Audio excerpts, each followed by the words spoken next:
The danger that can destroy you never arrives with a warning. It doesn't stand outside the gate, shouting threats, waving a blade. It sits beside you, laughing at your jokes, handing you wine, shaking your hand. We are wired to spot threats in the dark, to flee from strangers lurking in the shadows, but the true peril wears a familiar face. Niccolo Machiavelli, the man who dissected power with unmatched precision, knew this. The enemy in the open can't touch you because you've built barriers, you've locked the doors, you've reinforced your walls. But with friends, you drop your guard. You open the gates, you lower the drawbridge, you offer the softest parts of yourself without realizing it. And that is why betrayal doesn't feel like a clash of arms.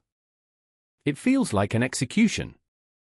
Most people wake to the pain of treachery only after the wound is fatal, only after the knife has already found its mark. They wait for disaster to strike. But Machiavelli warned. Those who deceive will always find those who allow themselves to be deceived. Right now, you are being watched. Every act of generosity is being logged. Every word of trust is being weighed. And if you cannot see the subtle movements behind the polite smiles, you have already become prey. Forget the modern language of toxic friends or boundaries. Those are euphemisms for weakness. This is about survival. This is about seeing the hidden patterns before they strike. We are about to perform a forensic examination of betrayal itself. We will study it under a microscope, tracing the minuscule signals that betray intention long before action. You will discover the three archetypes of the hidden predator, the silent markers that reveal who is loyal and who is a liability. You will learn a psychological test that can crack their mask without a single confrontation. You will learn how to neutralize their power, not with fury, but by reflecting a version of yourself they cannot bear to face. But a warning.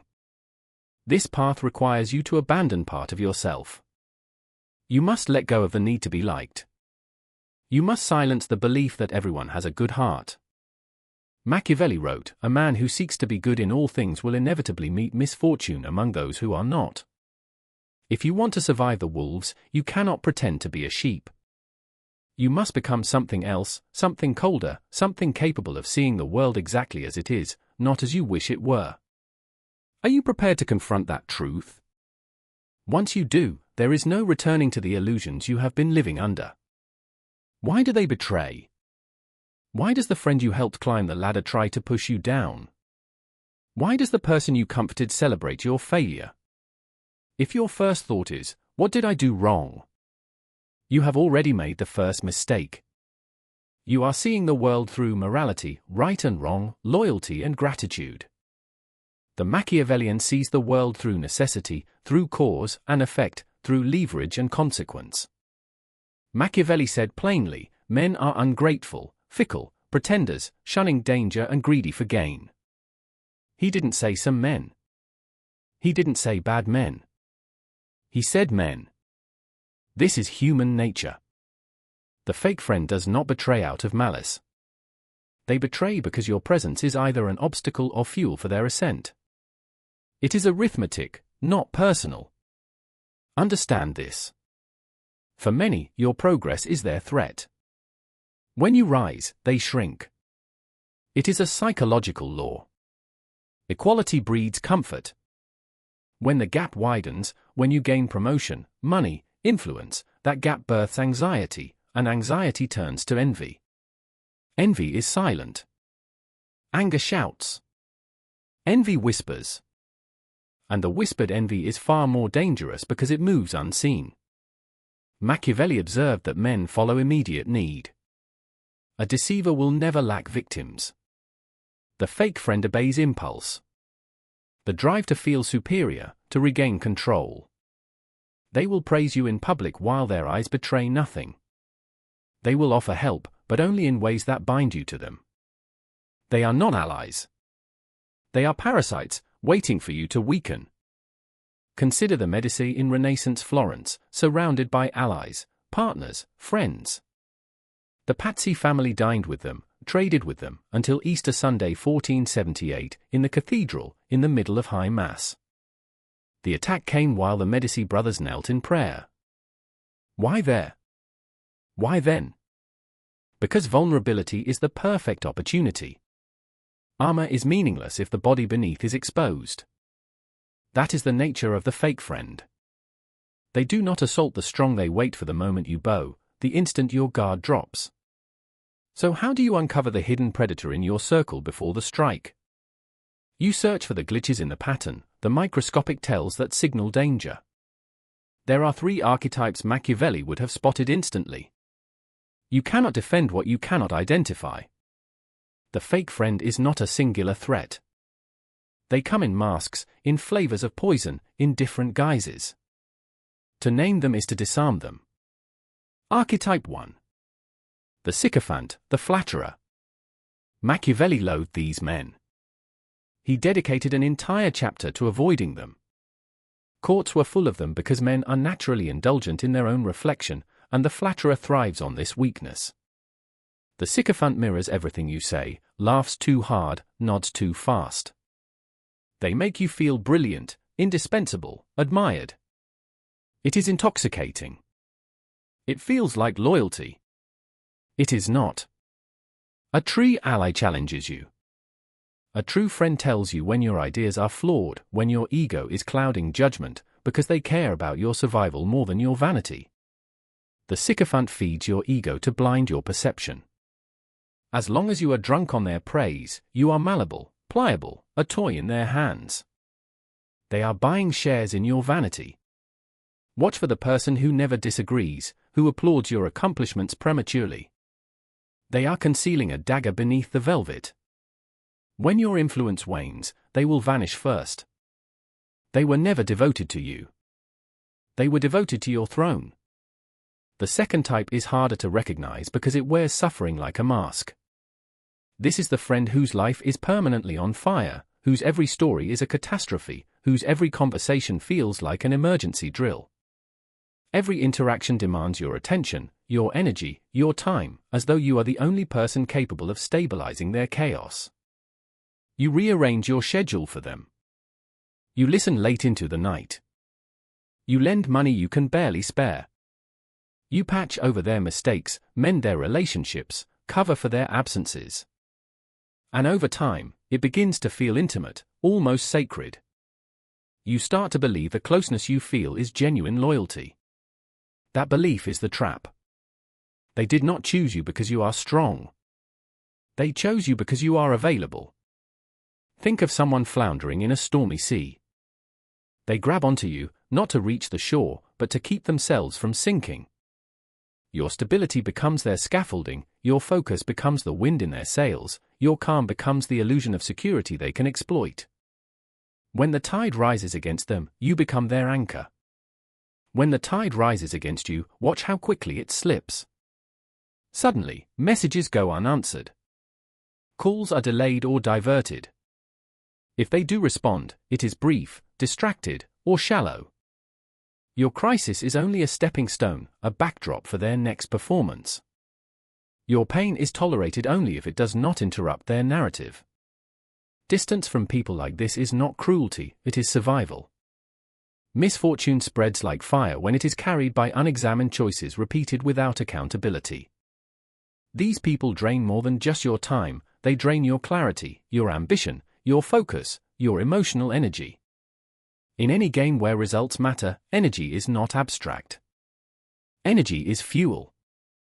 Anyone siphoning yours without replenishment is silently robbing you, and the damage accumulates long before you realize it. The third type is subtle, precise, and infinitely more dangerous. This is the whisperer. They do not collapse in public. They do not beg or scream. They operate in quiet, calculated precision. They are competent, capable, intelligent, often close enough to compare themselves to you and measure themselves against your success. They never strike head-on. Their weapon is suggestion, implication, tone, inflection. A compliment that bruises. A question that destabilizes. A concern that spreads like a rumor without the weight of accusation. They will say, "You did well," but frame it as an unexpected miracle. They will express concern for your habits, your energy, your choices, not because they care, but because they want others to perceive weakness. Reputation crumbles slowly, like sand slipping through fingers. One raised eyebrow. One carefully placed word. One innocuous comment that, over time, alters perception. And if you confront them, they vanish behind a veil of innocence. You're imagining it, they say. It was just a joke. I'm on your side. Confusion becomes their shield. Observation becomes your weapon. Emotion reveals nothing. Calm attention reveals everything. Once you see the pattern, you do not explode. You do not react. You gather evidence, watch the cues, track the subtle adjustments. You allow them to reveal their mechanics while believing they are still in control. The first test is counterintuitive. Most people believe that hardship exposes false friends, that pain is the ultimate filter.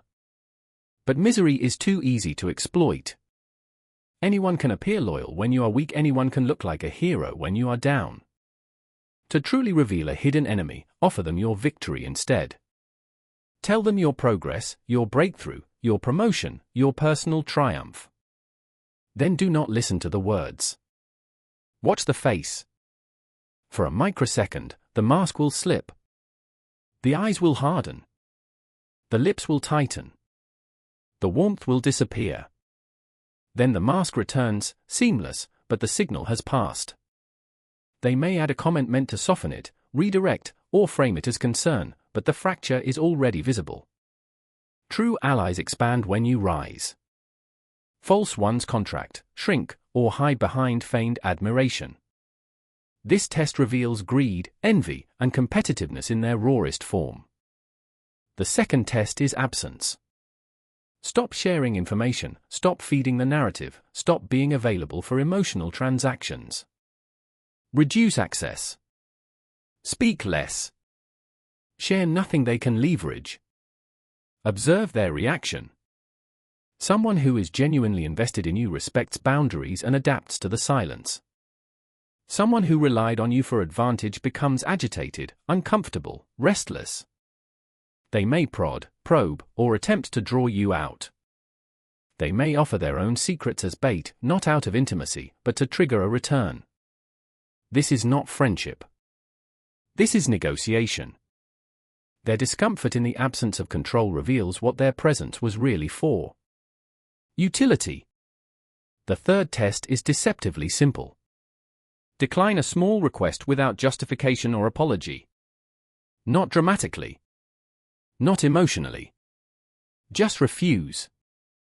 Watch closely. A healthy relationship absorbs a refusal without strain. A parasitic one reacts as though you violated a covenant. Guilt is weaponized.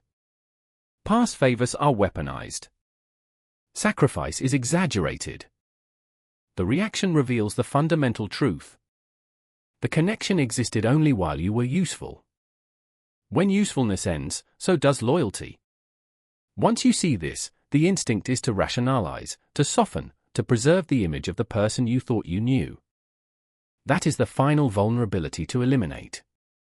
Illusion is a lifelong wait. Clarity hurts once, and then you are free. You do not need to hate them. Hatred binds you to the very toxicity you are leaving. Indifference is the tool. Precision is the armor. They are not monsters, they are predictable, and predictability is manageable. You no longer negotiate with disappointment. You no longer expend energy correcting misperception. You stop explaining yourself to people invested in misunderstanding you. This is where true strength begins, not in anger, not in dominance, but in seeing people exactly as they are and positioning yourself accordingly. You stop reacting. You start designing. Once you occupy this space, nothing they do is surprising. Every gesture, every phrase, every smile becomes data. You are no longer vulnerable to the chaos they generate because you have learned to observe, calculate, and remain untouchable. Your energy, your focus, your mind are no longer public property. You have graduated from the game of social deception. You have become the architect, not the victim. And from that vantage, even the most cunning schemes of false friends become mere movements on a board you already control. Now that you know who they are, what is the next move? Do you cut them out? Do you vanish like a ghost? Do you confront them with rage, declaring war on betrayal? That is the mistake of the inexperienced, the novice in the art of influence. Drama is a weapon your enemy will use against you if you brandish it first. Noise is a signal to predators. Machiavelli would never advise creating an enemy unnecessarily. If you must neutralize someone, it must be done so they cannot strike back.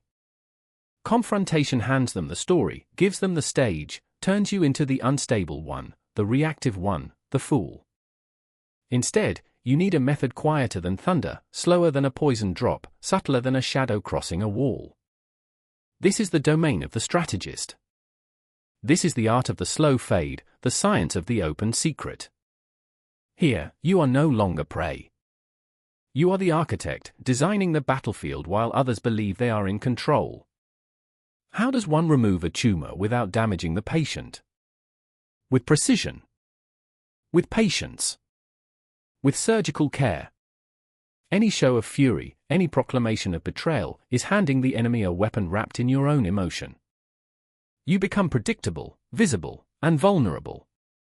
Instead, Machiavelli teaches: never try to win through force what can be gained through subtlety. Do not shout peace while digging a tunnel, dig quietly while showing the world smiles. The first tactic is the fog of boredom, the grey rock. Fake friends survive on reaction. They crave the spike of your anger, the gush of your praise, the echo of your drama. Cut off their supply. Respond to every attempt at provocation with detachment. Do not argue, do not justify, do not explain. Nod. Acknowledge minimally. Turn your gaze elsewhere. They jab. You do not flinch. They flatter. You do not swell with pride. The spike of emotion is their currency. Remove it, and you bankrupt them. Eventually, they will grow restless, wander in search of new victims, because you have become useless to the game. In the world of predators, uselessness is safety. If you are no longer profitable, you are invisible. The second tactic is strategic proximity. Keep your enemies close, but at arm's length. This is not friendship, it is surveillance. Cut them off completely, and you surrender all intelligence. You lose the ability to anticipate moves, to measure influence, to track whispers. Maintain the illusion. Smile. Shake hands. Join a lunch. Observe without being observed. Feed them carefully selected misinformation. Share false plans, fake anxieties, staged mistakes. Watch what travels. Notice who repeats it, who leverages it. This is the fox in action. You become the source of a tracer bullet, unseen, untouchable, collecting data while the enemy believes they are shaping your narrative. It demands discipline, the ability to break bread with Judas while seeing the silver clearly in his pocket. Cold, yes. But blindness is deadlier. Awareness is armor. The third tactic is the mirror of void. When a fake friend tries to destabilize you, do not defend, do not justify, do not react. Reflect. If they say, "Are you sure you can manage this project?" You seem overwhelmed, do not protest. Do not reassure. Pause. Look at them steadily. Let the silence stretch. Then calmly inquire, "Why do you ask?" Let them explain. Let them expose the motion behind the mask. The conversation is no longer about you, it is about them. Their aggression is revealed. Their intent is clarified. You have turned their energy inward, neutralized the attack, and maintained control. They panic not because you struck, but because their usual levers no longer function. You are no longer following the script of politeness, they are facing the script of reality. After purging the rot, after neutralizing the parasites, a void remains. Silence where chatter used to be. Absence where laughter used to echo. Loneliness. Good. Solitude is the crucible of clarity. Machiavelli spent years in exile, removed from court, stripped of influence. In that silence, he wrote works that endure for centuries. In solitude, he became immortal. Most people flee silence. They fill their lives with noise, social media, endless acquaintances, meaningless gatherings. They collect friends as if they were currency, measuring quantity over quality. The strategist values effect over impression. Learn to restructure friendship. Guard the word. Do not cast it before the unworthy. Make a hierarchy. Level 1. The useful allies. These are the ones you work with, trade favors with, align goals with. Respect them. Treat them well. But do not give them your keys, do not tell them your secrets, do not let them know the depth of your mind. They are allies only while the utility remains aligned. If the alignment shifts, so do they. Acceptance is mandatory. Do not cry over what is lost. The next level is the loyal confidant. Rare, surgical in their trustworthiness. These are people who will shield your weaknesses from the world, who will protect your reputation without turning a whisper into a blade. They are tested, not assumed. They are not given freely. They are earned, observed, and chosen deliberately. They hold access, not to your heart, but to your battlefield. They operate as extensions of strategy, not as mirrors of emotion. Finally, the top tier is yourself. The architect. The observer. The strategist. Before anyone can be trusted, you must understand the architecture of your own mind, the vulnerabilities that attract predators, the impulses that betray your awareness. Self-discipline is not a moral exercise, it is armor. Emotional clarity is not callousness, it is survival. Before seeking allies, you must ensure you are unexploitable. Once this is achieved, all relationships are tactical. Every interaction has context. Every conversation is data. Every smile, every compliment, every grievance is filtered through the lens of consequence and intent. You must accept a final truth. Friendship is not given, it is curated.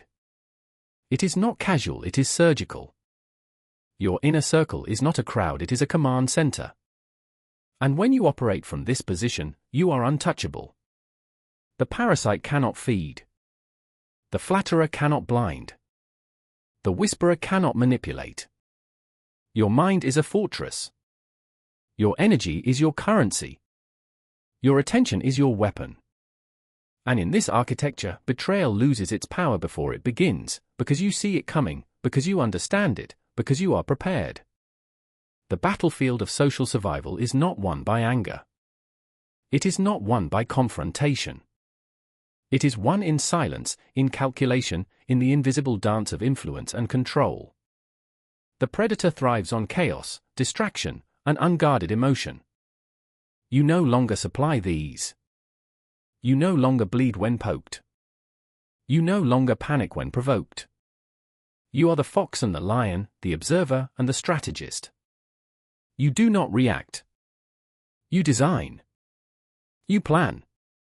You win quietly. And from that vantage, even the most cunning enemies are reduced to pawns, predictable, manageable, and contained within the architecture of your will. Some people belong only in the lighter layers of your life. These are the pleasant faces, the casual company, the ones you share a drink with or a laugh after work. They are fine for distraction, for passing time, for moments that carry no weight. Enjoy them for what they are, but never confuse comfort with commitment. Do not expect them to stand beside you when things turn hostile. They are companions of clear weather, not soldiers for the storm. When pressure arrives, they will retreat to safety, and that is not betrayal. That is simply their nature. The mistake is asking shallow bonds to carry deep responsibility. Above them exists another level, far rarer, almost mythic. This is the true inner circle. The brotherhood, the sisterhood. The kind of connection that may appear once, maybe twice, in an entire lifetime. These are the people who gain nothing from your success yet remain when it would be easier to leave. They speak truth to your face even when it bruises your ego, and they protect your name when you are not in the room. You do not find these people by charisma or charm. You discover them through time, through pressure, through shared adversity. Fortune reveals character. Stress strips away masks. When life tightens its grip, the real ones do not vanish. They adjust and stay. When you encounter someone like this, you guard them fiercely. Loyalty is rare weight in a world made of plastic. But until you find that weight, you must learn to walk unburdened. Standing alone is not failure. It is preparation. History rewards those who choose solitude over corruption. Power has never come from crowds. It comes from independence. The strong mind does not need a herd to feel whole. Fear drives people to cling. Clarity allows you to walk alone. Ask yourself which one you are choosing. As we reach the end, something should feel different. A subtle shift. The loss of a comforting illusion. You begin to see that the story you were sold, the one where good intentions guarantee good outcomes, was never real. It was soothing, yes, but it was also a cage. Machiavelli was branded dangerous because he refused to lie. He stripped away sentiment and exposed the machinery underneath human behavior. Desire, fear, ambition, insecurity. Seeing this does not corrupt you. It fortifies you. It makes you difficult to exploit. When a fake friend exits your life, you have not lost something valuable. You have shed a blindfold. You were moving through danger unaware. Now you can see the ground beneath your feet. The terrain is harsh, but clarity is safer than comfort. Naivety is expensive. Awareness has a cost too, but it pays dividends. You can no longer float through life assuming people mean well. You must observe patterns. You must weigh actions more than promises. You must hear what is said and notice what is done. This is the burden of the architect. You build your life on what holds, not what feels good. Solid ground is not soft. It does not bend for feelings. But it endures.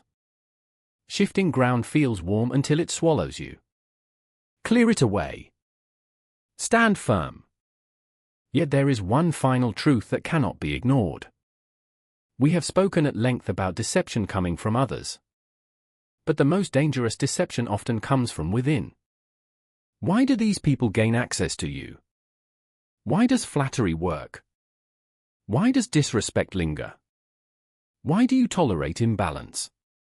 Because something inside you is still reaching outward for approval, for validation, for worth. A parasite cannot survive on strength. It feeds on open wounds. If you want to be unreachable, you must heal what invites them.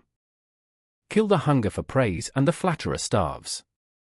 Release the fear of rejection and the saboteur loses leverage.